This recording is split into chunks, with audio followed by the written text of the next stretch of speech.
Hello दोस्तों, क्या आपने कभी ये सोचा है कि आपकी जो लोन ईएमआई होती है वो बैंक से अपने आप खुद ब खुद कैसे कट जाता है? क्योंकि बैंक कभी नहीं फ़ोन करके कहता है कि हमें पैसे काटने हैं, वो टाइम टू टाइम खुद ब खुद कट जाता है। तो ये अपने आप नहीं कटता, इसमें एक सर्विस जुड़ी होती है जिसे हम ईसीएस कहते हैं। अगर ईसीएस मिस हो जाए तो पेनल्टी लगती है।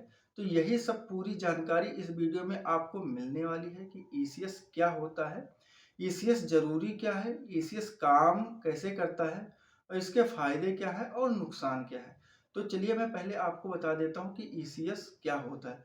तो ईसीएस होता है इलेक्ट्रॉनिक क्लियरिंग सर्विस। जब आप बैंक से लोन लेते हैं तो बैंक आपसे एक फॉर्म भरवाता है जिसे आप ऑटो डेबिट या ई मैंडेट फॉर्म कहते हैं। ठीक है, तो बैंक इसमें कुछ जानकारियां लेता है जो आपसे फिल करवाई जाती है। अब मैं आपको बताता हूँ कि ईसीएस काम कैसे करता है। तो मान लीजिए आपने कोई लोन लिया है, तो उस टाइम पे जब बैंक आपसे पूरी फॉर्मेलिटी करवाता है तो उसमें एक ईसीएस भी होता है। ठीक है, इसमें तीन चार चीजें जानकारी होती है जो आपको देनी होती है। पहली तो होता है कि जो ईएमआई का अमाउंट है वो कितना अमाउंट है। दूसरा होता है कि किस डेट को हमारी ईएमआई कटनी है, यानी ईसीएस लगना है, ऑटो डेबिट होना है हमारे खाते से, अपने आप किस दिन पैसा कटेगा ये आपको बताना होता है। तीसरी बात है कि कितने दिनों तक बताना होता है, कि 1 साल तक, 6 महीने, 2 साल तक। ये सारी जानकारी जब बैंक ले लेता है उसके बाद बैंक आपको एक मेल करता है, कंफर्मेशन मेल। वो फॉर्म आप फिल करेंगे तो ईसीएस एक्टिवेट हो जाता है। अब मान लीजिए दोस्तों कि कभी आपकी ईसीएस मिस हो गई, तो उस केस में क्या होगा?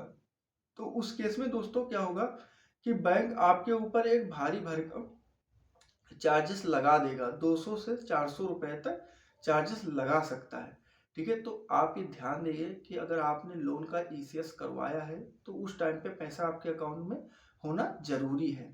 ठीक है, आगे अब मैं बताता हूँ कि ईसीएस लेने के फायदे क्या हैं। अगर आप ईसीएस करवाते हैं लोन के टाइम पे, तो क्या होगा कि आपके भी दिमाग में ये रखने की जरूरत नहीं होगी कि हाँ हमें पेड करना है अपने आप, मैनुअल अपने आप ऑटोमेटिक पैसा खाते से आपके कट जाएगा। बस आपको करना क्या है, उस टाइम पे पैसा अपने अकाउंट में रखना क्या है।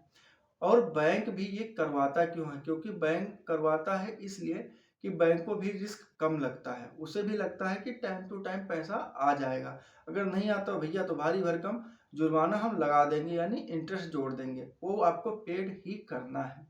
अब मान लीजिए कि किसी केस में हमारा जो ईएसीएस है वो लगना रह गया। ठीक है, पहली बात तो लगता है क्यों नहीं, क्योंकि उस मेन कारण होता है कि उस डेट में हमारे अकाउंट में पैसा नहीं लगता। जैसे मान लीजिए कि 5 तारीख को ईसीएस लगना है और भले 6 तारीख को आपके अकाउंट में बहुत सारा पैसा आ जाए, लेकिन अगर 5 तारीख को नहीं है तो वो चार्जेस बैंक वाले लगाएंगे। लोग कुछ बैंकों में होता है कि 2-3 दिन का ग्रेस पीरियड होता है, वो चार्जेस नहीं लगाते। लेकिन आप मान के चलिए कि अगर आपने लोन लिया है तो अमाउंट उस डेट को रखना जरूरी है।